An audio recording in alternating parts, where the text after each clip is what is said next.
ও আরো অনেকে আমি বলবো আমরা যারা মঞ্চ আলোকিত করে আছি মতুয়া ধর্মটা আমরা বাঁচিয়ে রাখিনি।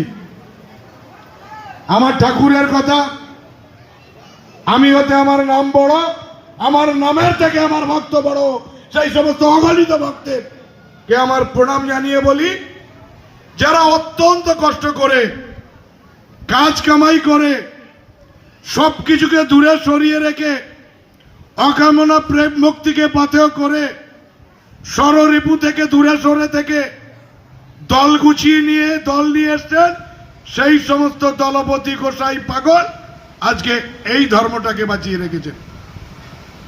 এই ধর্মটা বাঁচিয়ে রেখেছেন তারা যারা ঠিক আজ থেকে 364 দিন পরে কবে এই সম্মেলন হবে, সেই সম্মেলনে ভক্তরা কি খাবে তার জন্য একটু একটু করে চাল কিংবা পয়সা জমা করে তারকদের হাতে যারা তুলে দেয় তারাই তো আমার মতুয়া। তাদের জন্য মতুয়া ধর্মটা বেঁচে আছে। কিছু মানুষ মতুয়া নিয়ে মঞ্চে কিছু কথা বলেন, তার মধ্যে বেশিরভাগে আমি বলবো ভুল নয়, আমি একটু ব্যতিক্রমী বক্তা, আমার বদনাম আছে, তারপরেও বলতে বাধ্য হচ্ছি। সত্যতেদা দাপড় কলি 1 মিনিট করে বললেও কয়েক ঘন্টা আমার মতো মূর্খ ভোলা বিশ্বাসের সময় লাগবে, আমি সে সময়ে যাব না। সত্য যুগে ভগবান ছিল,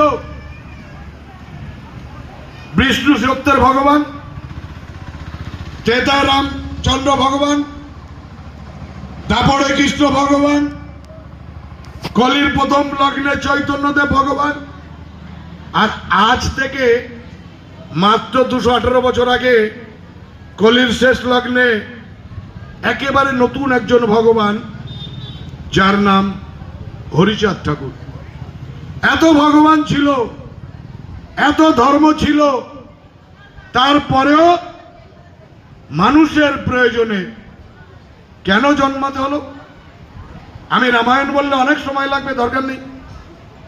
রামায়ণের জিষ্ট, রামায়ণের মধ্যে কথা, দশরথ রাজা হিসাবে কতটা ঠিক, রামচন্দ্র প্রজা পালনের জন্য এবং পত্নীকে শিক্ষা দেওয়ার জন্য কতটা ঠিক, ভরত ভাই হিসাবে কতটা ঠিক, আর শত্রুঘ্ন ভাই হিসাবে কতটা ঠিক, সীতা পত্নী হিসাবে কতটা ঠিক, মোটামুটি এটাই শেষ কথা। আর তারপরে শ্রীকৃষ্ণ ওই ভয়ঙ্কর যুদ্ধক্ষেত্রে দাঁড়িয়ে প্রায় গীতার সবকটা কথা